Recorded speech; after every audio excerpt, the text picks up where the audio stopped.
kita sehari-hari. Berikut ini mari kita simak bersama tausiah dari guru kita, almarhum Kiai Haji Zainuddin MZ. Selamat mendengarkan. Kita lihat sajalah para petinggi kita sekarang bagaimana menyikapi hukum. Orang takut teriak maling sapi karena DE maling wedus. Tidak berani teriak ada maling sapi karena dia maling kambing. Yang lain maling ayam, dikumpulin ternyata maling semua.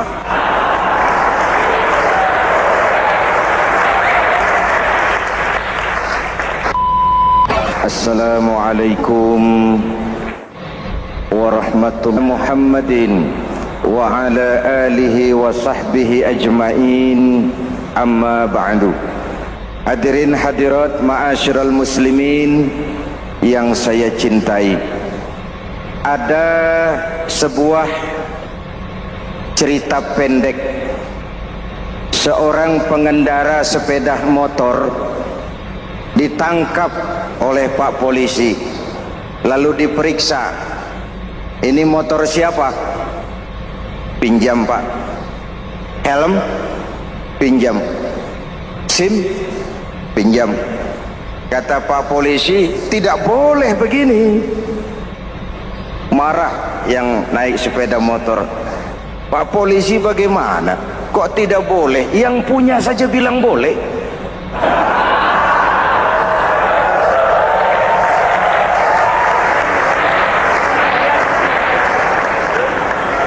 Cerita ini memberikan gambaran bagaimana masyarakat kita sekarang cenderung memboleh-bolehkan diri sendiri, melahirkan permissive society. Masyarakat serba boleh dengan ukuran sakarpe dewe. Itu sebabnya agama diturunkan. Dalam contoh yang indah, Rasul memberikan gambaran bahwa Islam ini bagaikan sebuah bangunan yang komponen pokoknya 5. Bunyal Islamu ala khamsin. Islam dibangun di atas 5 komponen pokok. Jadi kalau Islam ini ibarat bangunan, unsur penunjang pokoknya itu 5. Mari kita analogkan Islam dengan bangunan. Kalau saudara akan membangun rumah, sebelum pasang tiang, pasang genteng, pasang jendela, apa yang lebih dulu dibangun? Fondasi. Kalau Islam ibarat bangunan, fondasinya adalah syahadatu an la ilaha illallah wa anna muhammadar rasulullah. Ini fondasi. Jikalau kuat fondasi, aman bangunan. Jikalau rapuh fondasi, lentur dan luntur bangunan. Maka kuat atau tidak kuatnya bangunan Islam kita bergantung kepada keyakinan dasar tadi, fondasi. Saya bersaksi tidak ada Tuhan selain Allah, artinya saya tidak akan menyembah kecuali hanya kepada Allah. Orang yang benar fondasinya beres sujudnya. Kalau saya yakin tidak ada Tuhan selain Allah, saya tidak akan minta rezeki kecuali hanya kepada Allah. Orang yang benar fondasinya, giat bekerjanya, jauh dari tipu menipu, jauh dari renten, jauh dari riba, jauh dari korupsi, jauh dari judi.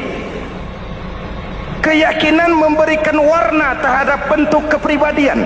Kalau saya yakin tidak ada Tuhan selain Allah, saya tidak akan pernah takut kecuali hanya kepada Allah. Saya tidak akan melarikan persoalan kecuali hanya kepada Allah. Saya tidak akan menggantungkan hidup kecuali hanya kepada Allah. Saya tidak akan minta tolong kecuali hanya kepada Allah. Meresap ke dalam jiwa.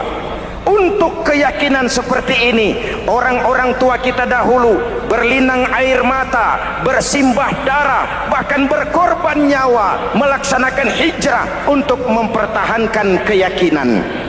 Ini intan paling mahal dan ini mutiara paling berharga. Zaman boleh berubah, tapi pondasi tidak boleh goyah. Masa boleh berganti, tapi pondasi jangan sampai mati. Karena iman kita hidup, untuk iman kita berjuang, dan dalam iman kita ingin kembali menghadap Allah Subhanahu. Masih ingat cerita tentang Bilal? Masih? Mengulang kaji saja. Bilal itu budak sahaya. Ketika masuk Islam dipanggil oleh majikannya, Bilal, iya bos, saya dengar kamu masuk Islam ya? Iya bos.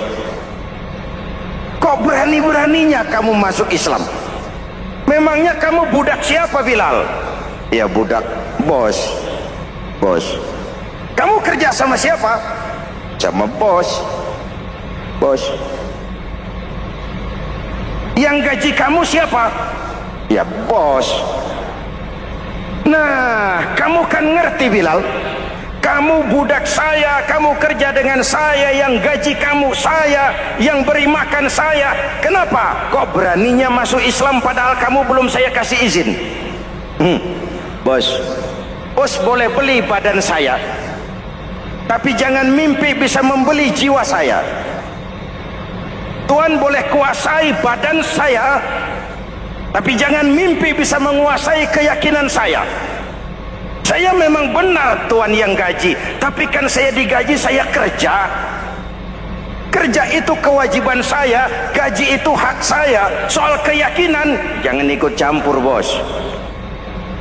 Kurang ajar kamu Bilal. Biarin Bilal, begini saja, kalau kau mau meninggalkan keyakinanmu, meninggalkan Allah Tuhanmu, kau akan kami merdekakan. Tapi kalau kau tetap dalam keyakinanmu, kamu akan saya siksa sampai mati. Bagaimana? Jangan mimpi bos. Lebih baik mati berkalang tanah daripada hidup bercermin bangkai. Biar saya gugur membela keyakinan daripada hidup jadi penjilat menjual akidah. Itu prinsip.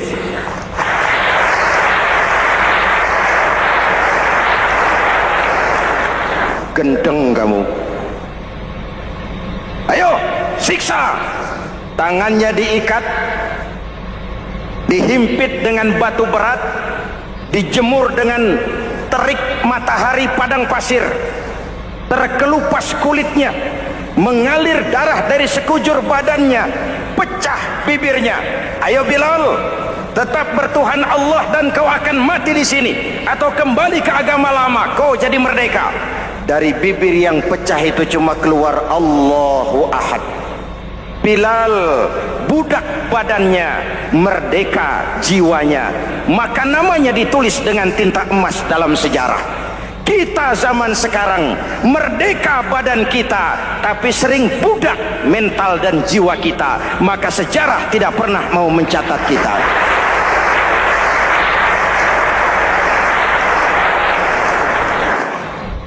Ma'asyiral muslimin yang saya cintai, pondasi sudah. Lalu apa lagi? Mulai memancangkan tiang. Tiangnya 5. Ada tiang namanya zuhur, asar, maghrib, subuh, isya. Tetapi agar bangunan menjadi kuat, ada tiang-tiang tambahan namanya rawatib dan nawafil. Rawatib itu ba'diyah atau qobliyah, nawafil itu di luar itu. Agar bangunan menjadi kuat, dibentuk pribadi lewat sholat. Apa filsafatnya? Pertama, sholat itu simbol penyerahan total kepada Allah. Kita ini sudah kontrak. Innallaha astara minal mu'minina anfusahum wa amwalahum bi anna lahumul jannah. Allah telah membeli dari orang-orang mukmin diri mereka, harta mereka, bagi mereka adalah surga. Penjual kita orang beriman, pembeli Allah, dagangannya amwal dan anfus, harganya adalah surga. Jelas? Penyerahan total itu dimulai dengan takbiratul ihram. Shalli fardal isya, Allahu akbar. Arahkan mata ke tempat kita sujud. Jangan lupa, kalau sudah di atas, lupa dengan yang di bawah. sudah jadi genteng, petatang peteteng di atas. Lalu bilang, merasa capek sendiri, kata genteng kepada tiang, tiang kamu sih enak, kata genteng, saya setengah mati di atas, kehujanan, kepanasan, kadang-kadang anak-anak nakal saya disambitin. Kata tiang, saudara genteng, ngomong jangan sembarangan ya. Kamu kira kamu bisa nongkrong dan nangkring di atas itu gara-gara siapa, genteng? Kan saya yang sokong dari bawah. Kamu jadi pejabat tinggi, jadi anggota ini, anggota itu, kami rakyat yang angkat. Jangan sudah di atas kami ditekan. Jangan agama dijadikan topeng untuk kepentingan pribadi. Berpolitik untuk kepentingan agama, ayo, tapi menjual agama untuk kepentingan politik, itu yang merusak agama.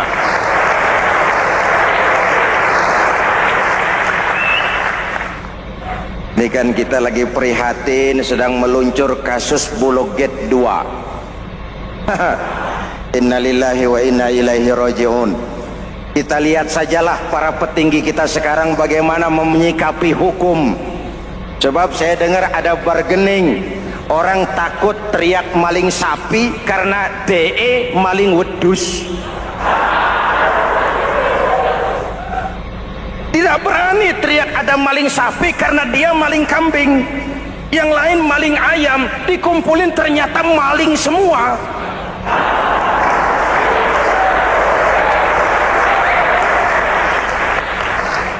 Hadirin yang saya hormati, ini melukai rasa keadilan.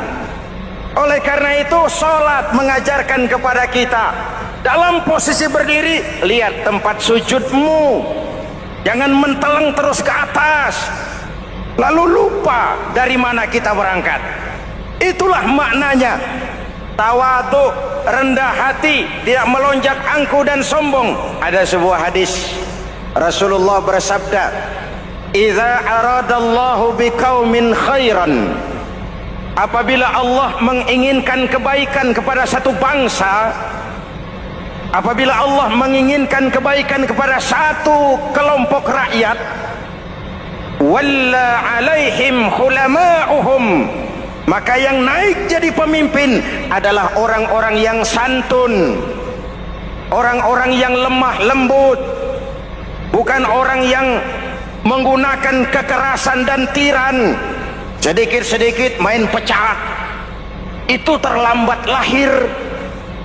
Mestinya lahir di zaman Hitler, mestinya lahir di zaman Benito Mussolini, atau kalau mau lebih klasik lagi di zaman Fir'aun. Kalau Allah menginginkan kebaikan kepada satu masyarakat, satu bangsa, satu negara, naiklah orang-orang yang santun, yang ngayomi, yang menjadi solusi dan jalan keluar untuk kepentingan rakyatnya, mampu memberikan keteladanan. Saya tertarik dengan pidato Presiden Cina pada saat dilantik. Cina, Presiden Cina pasti tidak tahu Pancasila, pasti tidak kenal Islam, tapi pidato pelantikannya, berikan saya 100 peti mati, yang 99 akan saya pakai buat koruptor, yang satu akan saya pakai sendiri kalau kamu lihat saya tidak benar. Luar biasa. Yang diperlukan sekarang ini keteladanan, khulama'uhum, sikap ngayomi, mencari jalan keluar, bukan memamerkan kekuasaan, memamerkan kekuatan, arogansi, menghormati perbedaan. Itu ciri demokrasi. Lalu waqadha bainahum ulama'uhum, yang memutuskan hukum adalah pakarnya, ulamanya, mengambil keputusan secara profesional sehingga rakyat beroleh apa yang namanya kepastian hukum, merasa hidup terlindungi, aman dan nyaman. Lalu yang ketiga, wa ja'alal mala fi askhiyaihim, peredaran harta, pergerakan ekonomi berada di tangan orang-orang yang pemurah, yang tidak mau kaya sendiri, tidak mau senyum di atas penderitaan orang lain, menari di atas bangkai saudaranya. Hadirin yang saya hormati, ini cirinya. Tapi sebaliknya kata Nabi, wa idza aradallahu biqaumin syarran, apabila Allah menghendaki kejelekan, keburukan bagi satu bangsa, walla alaihim sufahauhum, yang naik jadi pemimpin orang-orang durjana, orang-orang kurang ajar, tapi dipoles dengan topeng yang bagus. Ini musim topeng. Musim apa? Topeng. Topeng itu apa perlunya? Menyembunyikan wajah asli. Sekarang ini Dracula berwajah Arjuna. Ini musim topeng. Kita rakyat harus hati-hati dan punya filter, mampu memilah dan memilih. Walla alaihim sufahauhum wa qada bainahum juhaluhum, yang memutuskan hukum, yang mengambil keputusan orang-orang bodoh. Wa ja'alal mala fi bukhalaihim, peredaran harta, peredaran ekonomi jatuh di tangan orang-orang yang bakhil, yang tidak punya konsep menciptakan kemakmuran yang merata bagi seluruh rakyat Indonesia.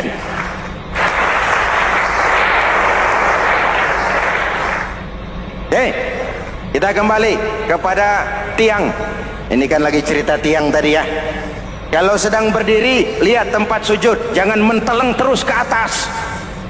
Terserang penyakit tamak bin rakus alias serakah. Nah, selesai. Anggota badan yang paling terhormat ini kepala. Ketika sujud, sama rendahnya dengan telapak kaki. Allahu Akbar, yang besar cuma Allah. Apa bedanya saya dengan saudara? Tidak ada, kecuali saya ngomong saudara dengerin. Kita sama-sama beribadah, sama-sama mencari nilai tambah di hadapan Allah. Apa saya lebih penting dari saudara? Belum tentu. Apa saya lebih hebat dari saudara? Belum tentu. Perasaan lebih penting, lebih hebat, lebih jago setan. Jelas? Ayo tundukkan kepala, dia sama rendahnya dengan telapak kaki kita. Yang besar cuma Allah. Allahu Akbar. Lalu diakhiri dengan menebarkan salam. Assalamualaikum warahmatullah. Assalamualaikum warahmatullah. Menebarkan salam, mewujudkan rasa aman, damai, bukan menimbulkan keresahan. Hadirin yang saya hormati, ini karakteristik kita. Selesai sholat, kembali ke masyarakat, ajaran salam diterjemahkan. Apa?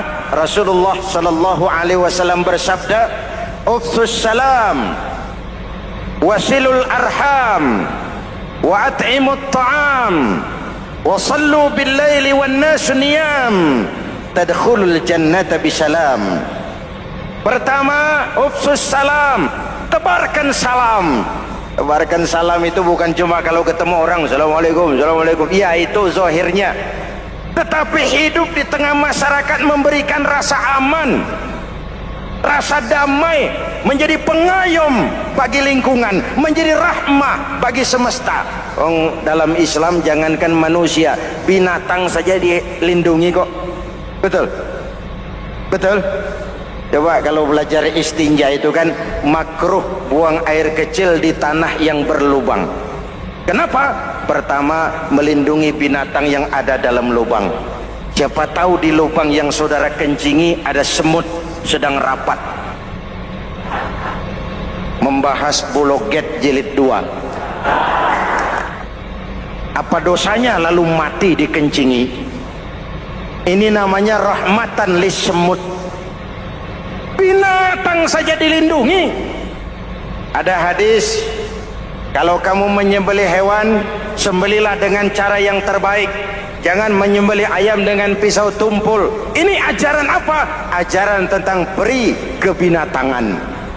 Rahmatan, memberikan rahmah, salam, keselamatan dan kedamaian kepada masyarakat lingkungan. Itu misi seorang muslim.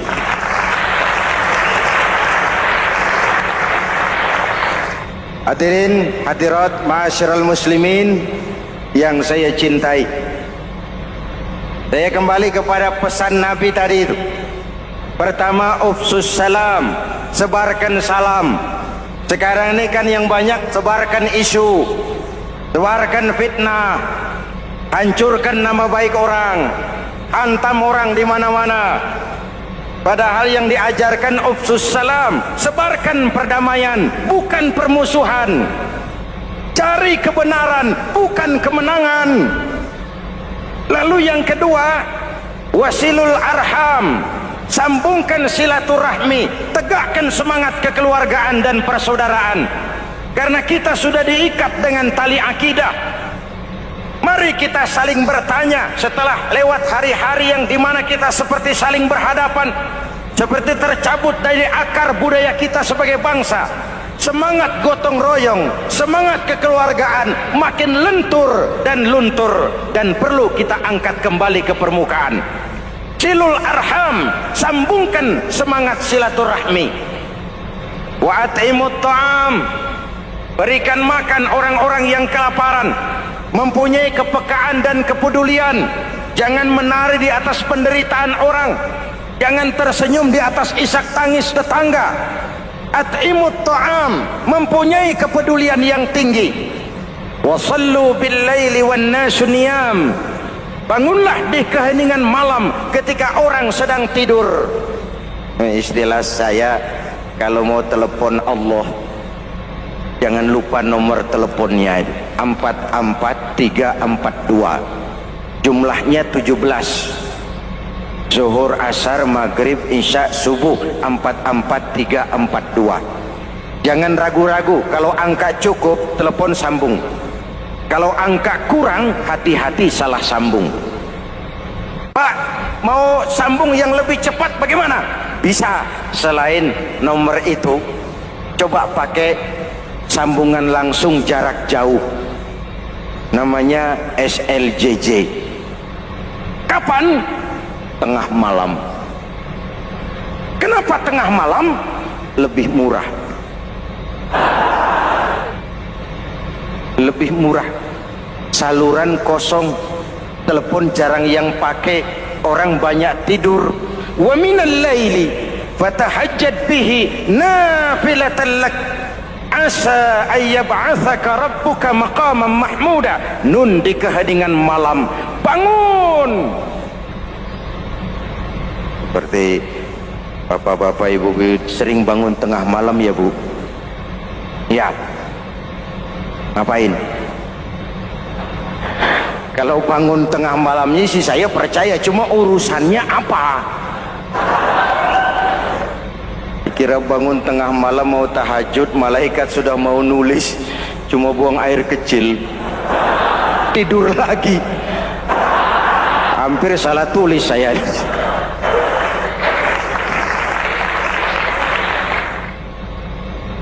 Baik, fondasi sudah Pak, tiang siap, lalu apa lagi? Nah, rumah itu supaya ada batas perlu pagar, dinding, tembok. Yang jadi batas, dinding, tembok, puasa. Asyamu junnatun, puasa adalah dinding, benteng yang menyelamatkan manusia jangan sampai menyentuh wilayah lain. Ada batas-batas dan norma yang diindahkan. Selesai, tembok, dinding, selesai, pagar, selesai. Lah rumah itu supaya bersih kan harus ada kamar mandi, jendela, pintu yang fungsinya membersihkan zakat. Kalau dia zakatul mal, dia bersihkan harta kita. Kalau dia zakatul fitrah, dia bersihkan jiwa kita. Kalau dia zakatul tijarah, dia bersihkan bisnis kita. Kalau dia zakatul ma'adin, dia bersihkan barang tambang kita.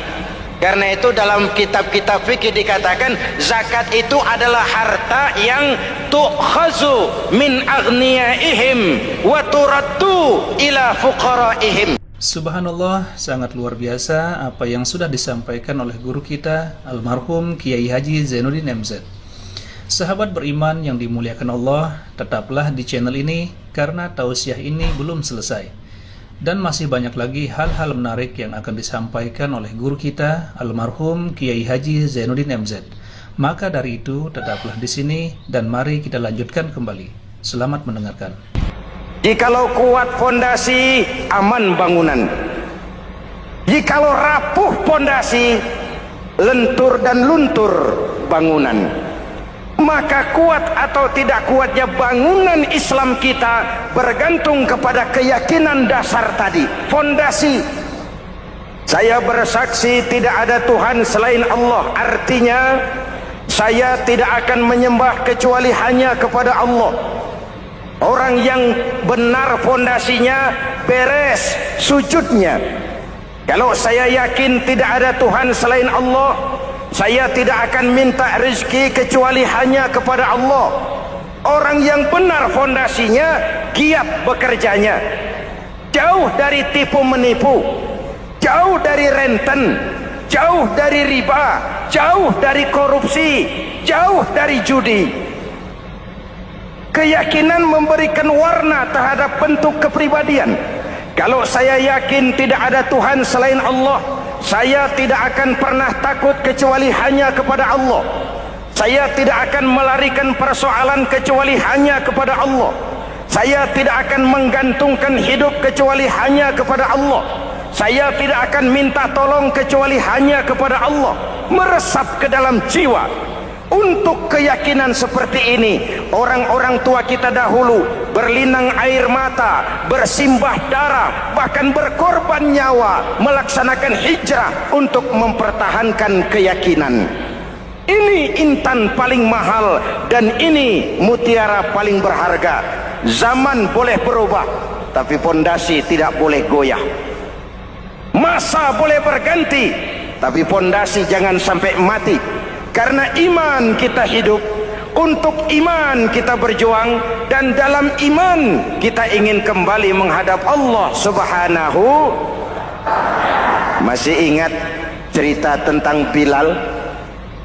Masih? Mengulang kaji saja. Bilal itu budak sahaya. Ketika masuk Islam dipanggil oleh majikannya. Bilal, iya bos. Saya dengar kamu masuk Islam ya? Iya bos. Kok berani-beraninya kamu masuk Islam? Memangnya kamu budak siapa Bilal? Iya budak bos. Bos. Kamu kerja sama siapa? Sama bos. Bos. Yang gaji kamu siapa? Ya bos. Nah, kamu kan ngerti Bilal, kamu budak saya, kamu kerja dengan saya, yang gaji kamu saya, yang beri makan saya. Kenapa? Kok beraninya masuk Islam padahal kamu belum saya kasih izin?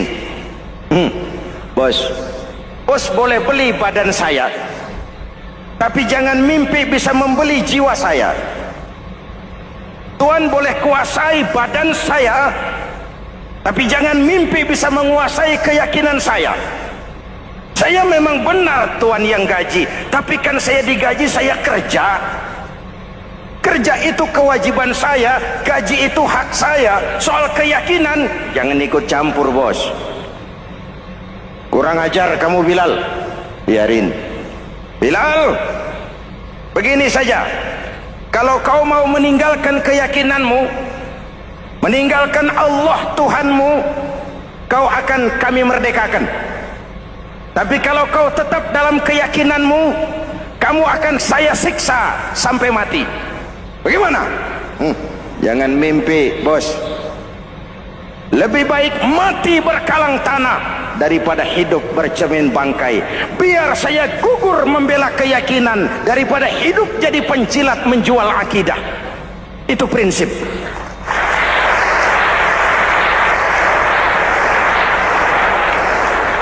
gendeng kamu. Ayo siksa. Tangannya diikat, dihimpit dengan batu berat, dijemur dengan terik matahari padang pasir, terkelupas kulitnya, mengalir darah dari sekujur badannya, pecah bibirnya. Ayo Bilal, tetap bertuhan Allah dan kau akan mati di sini, atau kembali ke agama lama, kau jadi merdeka. Dari bibir yang pecah itu cuma keluar Allahu Ahad. Bilal budak badannya, merdeka jiwanya, maka namanya ditulis dengan tinta emas dalam sejarah. Kita zaman sekarang merdeka badan kita, tapi sering budak mental dan jiwa kita, maka sejarah tidak pernah mau mencatat kita.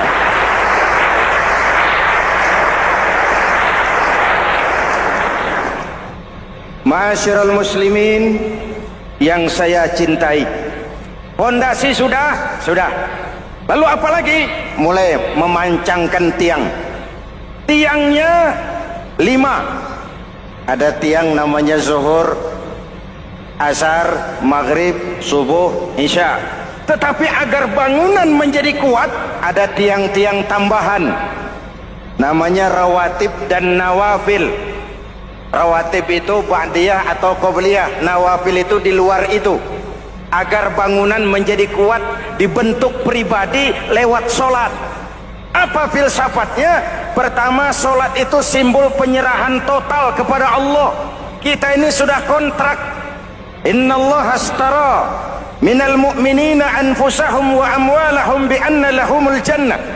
Allah telah membeli dari orang-orang mukmin diri mereka, harta mereka, bagi mereka adalah surga. Penjual kita orang beriman, pembeli Allah, dagangannya amwal dan anfus, harganya adalah surga. Jelas? Penyerahan total itu dimulai dengan takbiratul ihram. Shalli fardal isya, Allahu akbar. Arahkan mata ke tempat kita sujud. Jangan lupa kalau sudah di atas, lupa dengan yang di bawah. Sudah jadi genteng, petatang peteteng di atas. Lalu bilang, merasa capek sendiri, kata genteng kepada tiang. Tiang, kamu sih enak, kata genteng. Saya setengah mati di atas. Kehujanan, kepanasan, kadang-kadang anak-anak nakal saya disambitin. Kata tiang, saudara genteng, ngomong jangan sembarangan ya. Kamu kira kamu bisa nongkrong dan nangkring di atas, itu gara-gara siapa genteng? Kan saya yang sokong dari bawah. Kamu jadi pejabat tinggi, jadi anggota ini, anggota itu. Kami rakyat yang angkat, jangan sudah di atas kami ditekan. Jangan agama dijadikan topeng untuk kepentingan pribadi. Berpolitik untuk kepentingan agama, ayo. Tapi menjual agama untuk kepentingan politik, itu yang merusak agama.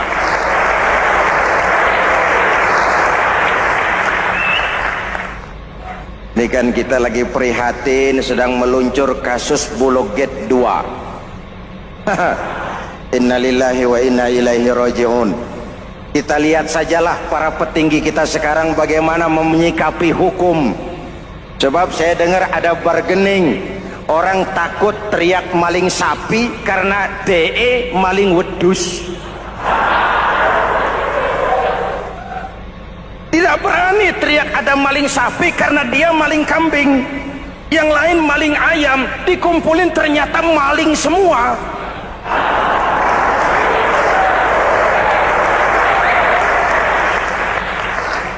Hadirin yang saya hormati, ini melukai rasa keadilan. Oleh karena itu, sholat mengajarkan kepada kita, dalam posisi berdiri, lihat tempat sujudmu. Jangan menteleng terus ke atas, lalu lupa dari mana kita berangkat. Itulah maknanya tawadhu, rendah hati, tidak melonjak angku dan sombong. Ada sebuah hadis Rasulullah bersabda, "Idza aradallahu biqaumin khairan." Apabila Allah menginginkan kebaikan kepada satu bangsa, apabila Allah menginginkan kebaikan kepada satu kelompok rakyat, walla alaihim khulama'uhum, maka yang naik jadi pemimpin adalah orang-orang yang santun, orang-orang yang lemah lembut, bukan orang yang menggunakan kekerasan dan tiran, sedikit-sedikit main pecat. Itu terlambat lahir. Mestinya lahir di zaman Hitler, mestinya lahir di zaman Benito Mussolini, atau kalau mau lebih klasik lagi di zaman Fir'aun. Kalau Allah menginginkan kebaikan kepada satu masyarakat, satu bangsa, satu negara, naiklah orang-orang yang santun, yang ngayomi, yang menjadi solusi dan jalan keluar untuk kepentingan rakyatnya, mampu memberikan keteladanan. Saya tertarik dengan pidato Presiden Cina pada saat dilantik. Cina, Presiden Cina pasti tidak tahu Pancasila, pasti tidak kenal Islam, tapi pidato pelantikannya, berikan saya 100 peti mati, yang 99 akan saya pakai buat koruptor, yang satu akan saya pakai sendiri kalau kamu lihat saya tidak benar. Luar biasa. Yang diperlukan sekarang ini keteladanan, khulama'uhum, sikap ngayomi, mencari jalan keluar, bukan memamerkan kekuasaan, memamerkan kekuatan, arogansi, menghormati perbedaan. Itu ciri demokrasi. Lalu waqadha bainahum ulama'uhum, yang memutuskan hukum adalah pakarnya, ulamanya, mengambil keputusan secara profesional sehingga rakyat beroleh apa yang namanya kepastian hukum, merasa hidup terlindungi, aman dan nyaman. Lalu yang ketiga, wa ja'alal mala fi askhiyaihim, peredaran harta, pergerakan ekonomi berada di tangan orang-orang yang pemurah, yang tidak mau kaya sendiri, tidak mau senyum di atas penderitaan orang lain, menari di atas bangkai saudaranya. Hadirin yang saya hormati, ini cirinya. Tapi sebaliknya kata Nabi, wa idza aradallahu biqaumin syarran, apabila Allah menghendaki kejelekan, keburukan bagi satu bangsa, walla alaihim sufahauhum, yang naik jadi pemimpin orang-orang durjana, orang-orang kurang ajar, tapi dipoles dengan topeng yang bagus. Ini musim topeng. Musim apa? Topeng. Topeng itu apa perlunya? Menyembunyikan wajah asli. Sekarang ini Dracula berwajah Arjuna. Ini musim topeng. Kita rakyat harus hati-hati dan punya filter, mampu memilah dan memilih. Walla alaihim sufahauhum wa qada bainahum juhaluhum, yang memutuskan hukum, yang mengambil keputusan orang-orang bodoh. Wa ja'alal mala fi bukhalaihim, peredaran harta, peredaran ekonomi jatuh di tangan orang-orang yang bakhil, yang tidak punya konsep menciptakan kemakmuran yang merata bagi seluruh rakyat Indonesia.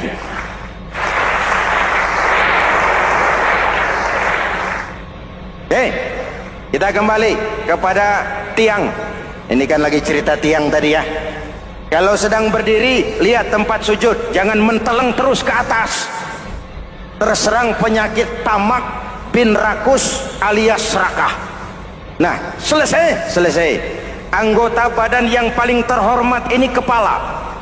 Ketika sujud, sama rendahnya dengan telapak kaki. Allahu Akbar, yang besar cuma Allah. Apa bedanya saya dengan saudara? Tidak ada, kecuali saya ngomong saudara dengerin. Kita sama-sama beribadah, sama-sama mencari nilai tambah di hadapan Allah. Apa saya lebih penting dari saudara? Belum tentu. Apa saya lebih hebat dari saudara? Belum tentu. Perasaan lebih penting, lebih hebat, lebih jago setan. Jelas? Ayo tundukkan kepala. Dia sama rendahnya dengan telapak kaki kita. Yang besar cuma Allah. Allahu Akbar.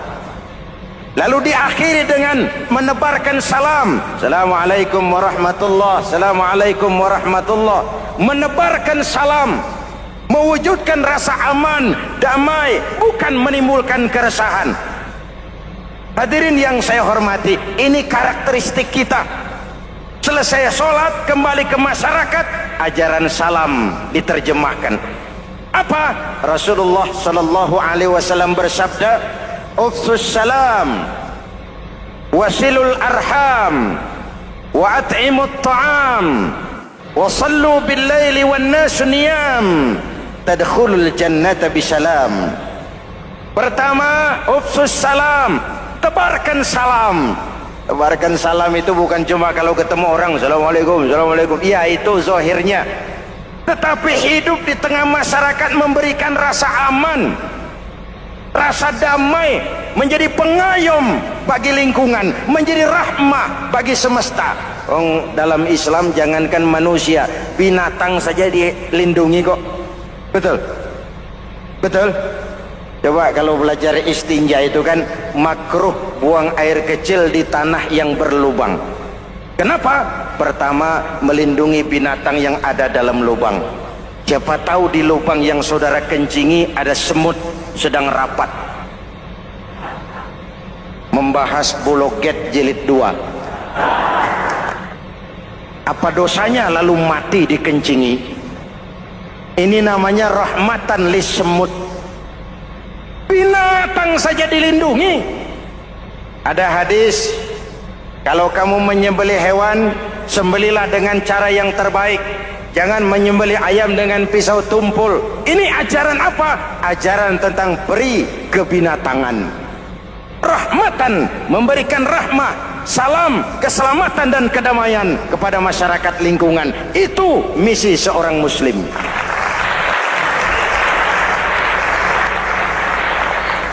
Hadirin hadirat ma'asyiral muslimin yang saya cintai, saya kembali kepada pesan Nabi tadi itu. Pertama, ufsus salam, sebarkan salam. Sekarang ini kan yang banyak sebarkan isu, sebarkan fitnah, hancurkan nama baik orang, hantam orang di mana-mana. Padahal yang diajarkan ufsus salam, sebarkan perdamaian, bukan permusuhan. Cari kebenaran, bukan kemenangan. Lalu yang kedua, wasilul arham, sambungkan silaturahmi, tegakkan semangat kekeluargaan dan persaudaraan. Karena kita sudah diikat dengan tali akidah.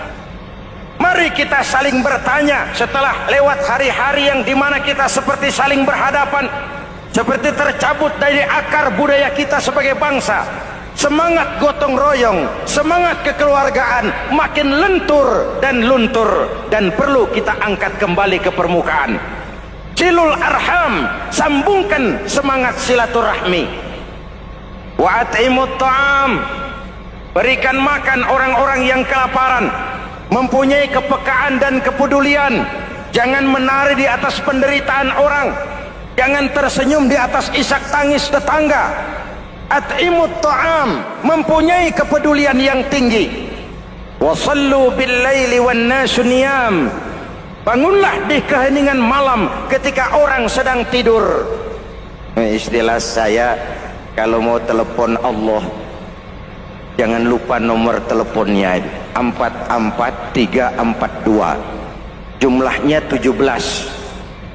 Zuhur, asar, maghrib, isya, subuh, 44342. Jangan ragu-ragu, kalau angka cukup telepon sambung, kalau angka kurang hati-hati salah sambung. Pak, mau sambung yang lebih cepat bagaimana? Bisa. Selain nomor itu, coba pakai sambungan langsung jarak jauh, namanya SLJJ. Kapan? Tengah malam. Kenapa tengah malam? Lebih murah. Lebih murah. Saluran kosong, telepon jarang yang pakai, orang banyak tidur. Wa minal laili fatahajjad bihi nafilatan lak asa ayyab'atsaka rabbuka maqaman mahmuda. Nun di keheningan malam, bangun. Seperti bapak-bapak ibu-ibu sering bangun tengah malam ya Bu? Ya. Ngapain? Kalau bangun tengah malamnya sih saya percaya, cuma urusannya apa? Kira bangun tengah malam mau tahajud, malaikat sudah mau nulis, cuma buang air kecil, tidur lagi. Hampir salah tulis saya.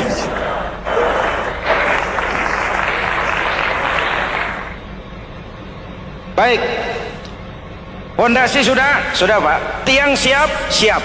Lalu apa lagi? Nah, rumah itu supaya ada batas, perlu pagar, dinding, tembok.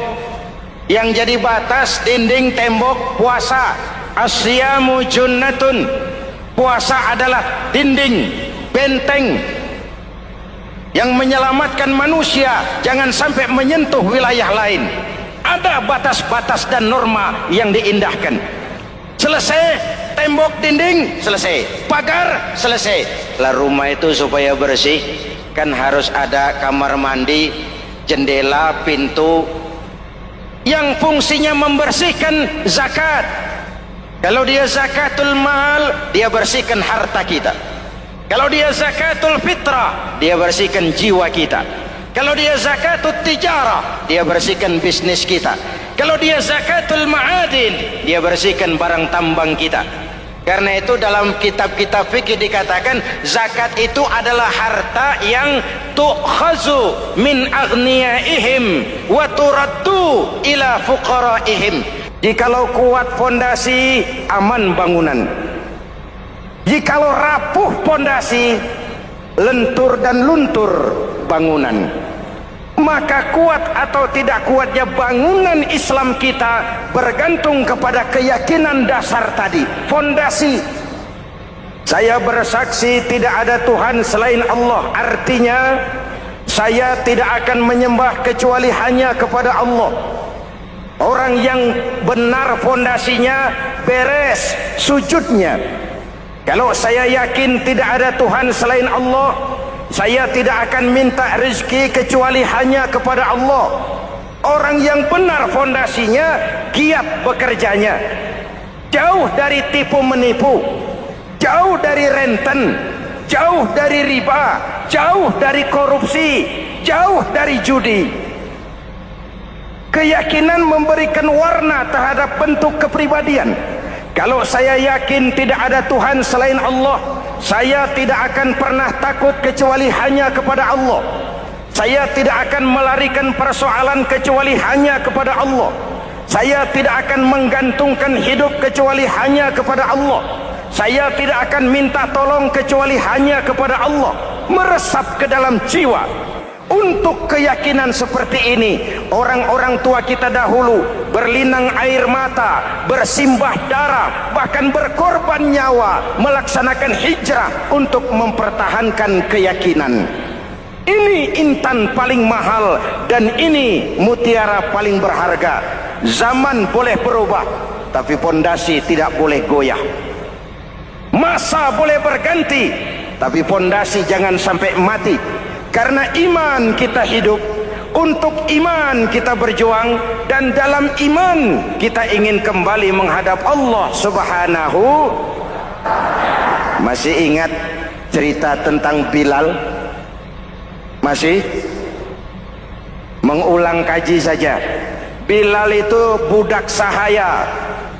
Ketika masuk Islam, dipanggil oleh majikannya, Bilal, Iya bos. Saya dengar kamu masuk Islam ya? Iya bos. Kok berani-beraninya kamu masuk Islam? Memangnya kamu budak siapa Bilal? Iya budak bos. Bos. Kamu kerja sama siapa? Sama bos. Bos. Yang gaji kamu siapa? Ya bos. Nah, kamu kan ngerti Bilal, kamu budak saya, kamu kerja dengan saya, yang gaji kamu saya, yang beri makan saya. Kenapa? Kok beraninya masuk Islam padahal kamu belum saya kasih izin? Bos, bos boleh beli badan saya, tapi jangan mimpi bisa membeli jiwa saya.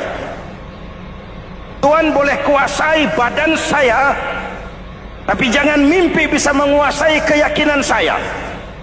Saya memang benar Tuhan yang gaji, tapi kan saya digaji, saya kerja. Kerja itu kewajiban saya, gaji itu hak saya. Soal keyakinan, jangan ikut campur bos. Kurang ajar kamu Bilal. Biarin. Bilal, begini saja. Kalau kau mau meninggalkan keyakinanmu, meninggalkan Allah Tuhanmu, kau akan kami merdekakan. Tapi kalau kau tetap dalam keyakinanmu, kamu akan saya siksa sampai mati. Bagaimana? Jangan mimpi bos. Lebih baik mati berkalang tanah daripada hidup bercermin bangkai. Biar saya gugur membela keyakinan daripada hidup jadi penjilat menjual akidah. Itu prinsip.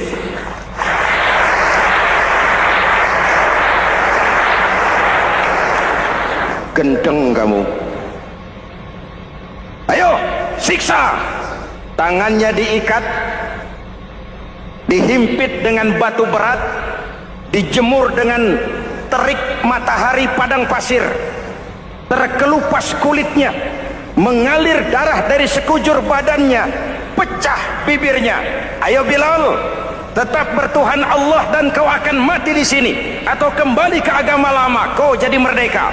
Dari bibir yang pecah itu cuma keluar Allahu Ahad.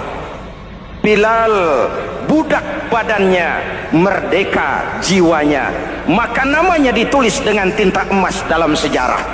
Kita zaman sekarang merdeka badan kita, tapi sering budak mental dan jiwa kita, maka sejarah tidak pernah mau mencatat kita.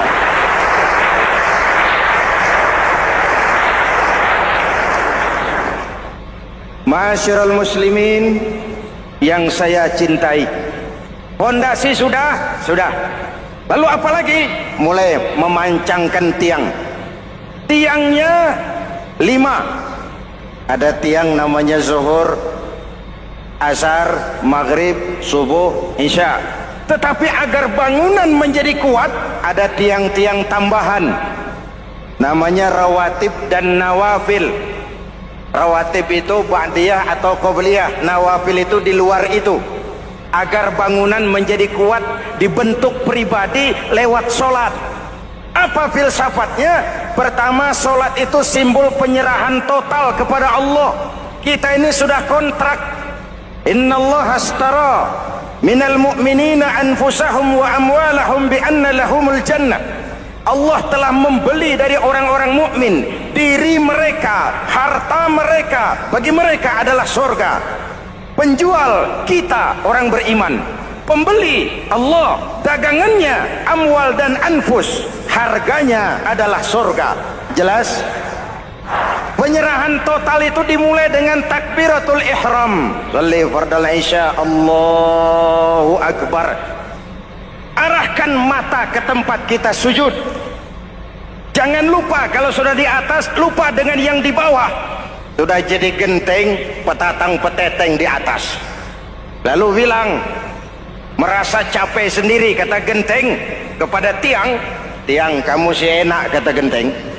Saya setengah mati di atas. Kehujanan, kepanasan, kadang-kadang anak-anak nakal saya disambitin. Kata tiang, saudara genteng, ngomong jangan sembarangan ya. Kamu kira kamu bisa nongkrong dan nangkring di atas, itu gara-gara siapa genteng? Kan Jangan saya yang sokong dari bawah. Kamu jadi pejabat tinggi, jadi anggota ini, anggota itu. Kami rakyat yang angkat. Jangan sudah di atas kami ditekan. Jangan agama dijadikan topeng untuk kepentingan pribadi. Berpolitik untuk kepentingan agama, ayo. Tapi menjual agama untuk kepentingan politik, itu yang merusak agama.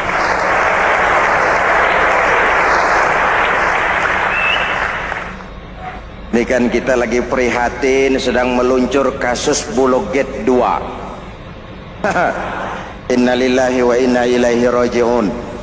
Kita lihat sajalah para petinggi kita sekarang bagaimana menyikapi hukum. Sebab saya dengar ada bargaining, orang takut teriak maling sapi karena DE maling wedus. Tidak berani teriak ada maling sapi karena dia maling kambing. Yang lain maling ayam, dikumpulin ternyata maling semua.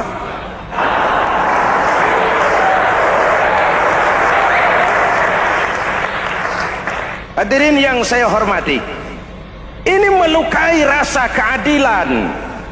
Oleh karena itu sholat mengajarkan kepada kita, dalam posisi berdiri, lihat tempat sujudmu.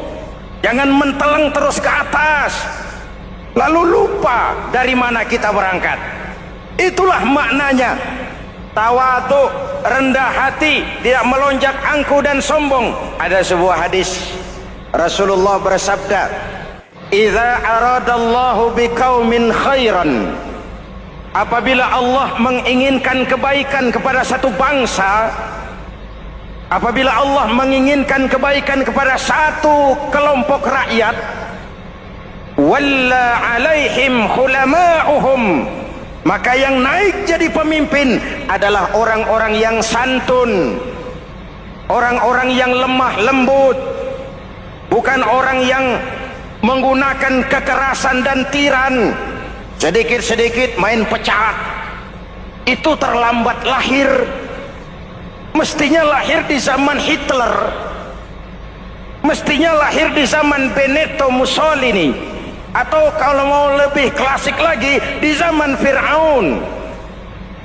Kalau Allah menginginkan kebaikan kepada satu masyarakat, satu bangsa, satu negara, naiklah orang-orang yang santun, yang ngayomi, yang menjadi solusi dan jalan keluar untuk kepentingan rakyatnya, mampu memberikan keteladanan.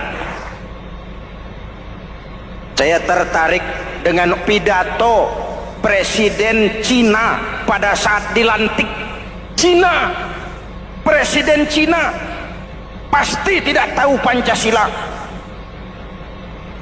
pasti tidak kenal Islam, tapi pidato pelantikannya, berikan saya 100 peti mati, yang 99 akan saya pakai buat koruptor, yang satu akan saya pakai sendiri kalau kamu lihat saya tidak benar. Luar biasa. Yang diperlukan sekarang ini keteladanan, khulama'uhum, sikap ngayomi, mencari jalan keluar, bukan memamerkan kekuasaan, memamerkan kekuatan, arogansi, menghormati perbedaan. Itu ciri demokrasi. Lalu wa qada bainahum ulama'uhum, yang memutuskan hukum adalah pakarnya, ulamanya, mengambil keputusan secara profesional sehingga rakyat beroleh apa yang namanya kepastian hukum, merasa hidup terlindungi, aman dan nyaman. Lalu yang ketiga,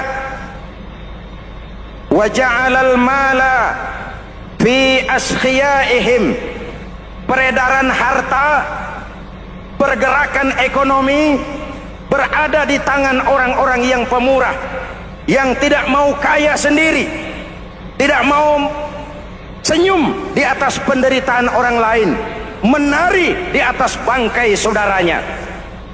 Hadirin yang saya hormati, ini cirinya. Tapi sebaliknya kata Nabi, Wa idza aradallahu biqaumin syarran, apabila Allah menghendaki kejelekan, keburukan bagi satu bangsa, walla alaihim sufahauhum, yang naik jadi pemimpin orang-orang durjana, orang-orang kurang ajar, tapi dipoles dengan topeng yang bagus. Hei, hei, ini musim topeng. Musim apa? Topeng. Topeng itu apa perlunya? Menyembunyikan wajah asli.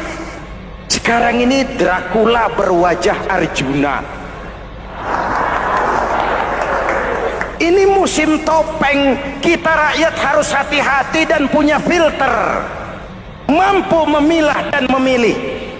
Walla alaihim sufahauhum wa qada bainahum juhaluhum, yang memutuskan hukum, yang mengambil keputusan orang-orang bodoh. Wa ja'alal mala fi bukhalaihim, peredaran harta, peredaran ekonomi jatuh di tangan orang-orang yang bakhil, yang tidak punya konsep menciptakan kemakmuran yang merata bagi seluruh rakyat Indonesia.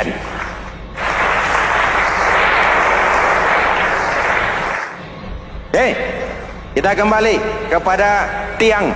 Ini kan lagi cerita tiang tadi ya. Kalau sedang berdiri, lihat tempat sujud, jangan menteleng terus ke atas. Terserang penyakit tamak bin rakus alias serakah. Nah, selesai. Anggota badan yang paling terhormat ini kepala. Ketika sujud, sama rendahnya dengan telapak kaki. Allahu Akbar, yang besar cuma Allah. Apa bedanya saya dengan saudara? Tidak ada, kecuali saya ngomong saudara dengerin. Kita sama-sama beribadah, sama-sama mencari nilai tambah di hadapan Allah. Apa saya lebih penting dari saudara? Belum tentu. Apa saya lebih hebat dari saudara? Belum tentu. Perasaan lebih penting, lebih hebat, lebih jago setan. Jelas? Ayo tundukkan kepala, dia sama rendahnya dengan telapak kaki kita. Yang besar cuma Allah. Allahu Akbar. Lalu diakhiri dengan menebarkan salam. Assalamualaikum warahmatullah. Assalamualaikum warahmatullah. Menebarkan salam, mewujudkan rasa aman, damai, bukan menimbulkan keresahan. Hadirin yang saya hormati, ini karakteristik kita. Selesai sholat, kembali ke masyarakat, ajaran salam diterjemahkan. Apa? Rasulullah sallallahu alaihi wasallam bersabda, "Ufsus salam, wasilul arham, wa at'imut ta'am, wa sallu bil laili wan nasu niyam, tadkhulul jannata bisalam." Pertama, ufsus salam, tebarkan salam. Tebarkan salam itu bukan cuma kalau ketemu orang assalamualaikum, assalamualaikum. Ya, itu zahirnya. Tetapi hidup di tengah masyarakat memberikan rasa aman, rasa damai, menjadi pengayom bagi lingkungan, menjadi rahmah bagi semesta. Dalam Islam jangankan manusia, binatang saja dilindungi kok. Betul? Betul? Coba kalau belajar istinja itu kan makruh buang air kecil di tanah yang berlubang. Kenapa? Pertama, melindungi binatang yang ada dalam lubang. Siapa tahu di lubang yang saudara kencingi ada semut sedang rapat membahas Bologet jilid 2. Apa dosanya lalu mati dikencingi? Ini namanya rahmatan lis semut. Binatang saja dilindungi. Ada hadis, kalau kamu menyembelih hewan, sembelilah dengan cara yang terbaik. Jangan menyembelih ayam dengan pisau tumpul. Ini ajaran apa? Ajaran tentang peri kebinatangan. Rahmatan, memberikan rahmah, salam, keselamatan dan kedamaian kepada masyarakat lingkungan. Itu misi seorang muslim.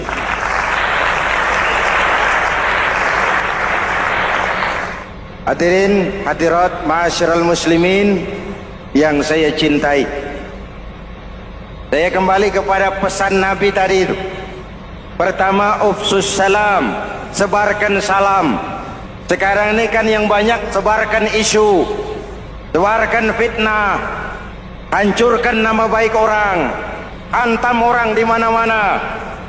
Padahal yang diajarkan ufsus salam, sebarkan perdamaian, bukan permusuhan.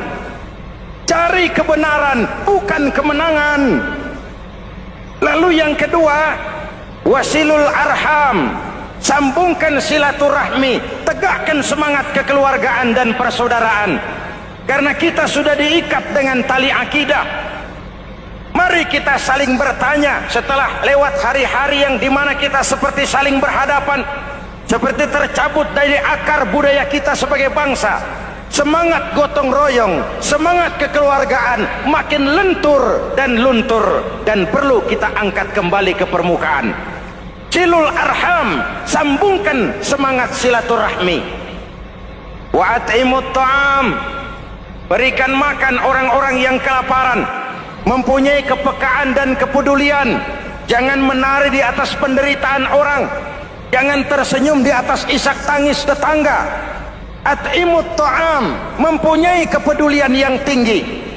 Wa sallu bil laili wan nasu niyam, bangunlah di keheningan malam ketika orang sedang tidur. Istilah saya, kalau mau telepon Allah, jangan lupa nomor teleponnya, 44342, jumlahnya 17. Zuhur, asar, maghrib, isya, subuh, 44342. Jangan ragu-ragu, kalau angka cukup telepon sambung, kalau angka kurang hati-hati salah sambung. Pak, mau sambung yang lebih cepat bagaimana? Bisa, selain nomor itu coba pakai sambungan langsung jarak jauh, namanya SLJJ. Kapan? Tengah malam. Kenapa tengah malam? Lebih murah, lebih murah. Saluran kosong, telepon jarang yang pakai, orang banyak tidur. Wa minal laili fatahajjad bihi nafilatan lak asa ayyab'atsaka rabbuka maqaman mahmuda. Nun, di keheningan malam bangun. Seperti bapak-bapak ibu sering bangun tengah malam ya Bu? Ya. Ngapain? Kalau bangun tengah malamnya sih saya percaya, cuma urusannya apa? Kira bangun tengah malam mau tahajud, malaikat sudah mau nulis, cuma buang air kecil, tidur lagi. Hampir salah tulis saya.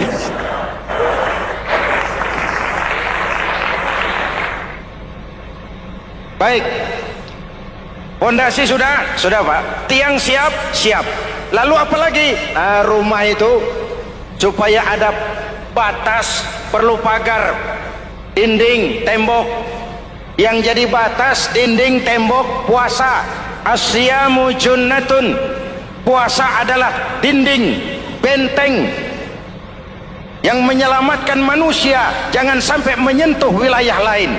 Ada batas-batas dan norma yang diindahkan. Selesai, tembok, dinding, selesai, pagar, selesai.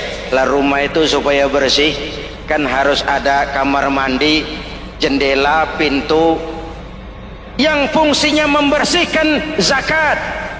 Kalau dia zakatul mal, dia bersihkan harta kita. Kalau dia zakatul fitrah, dia bersihkan jiwa kita.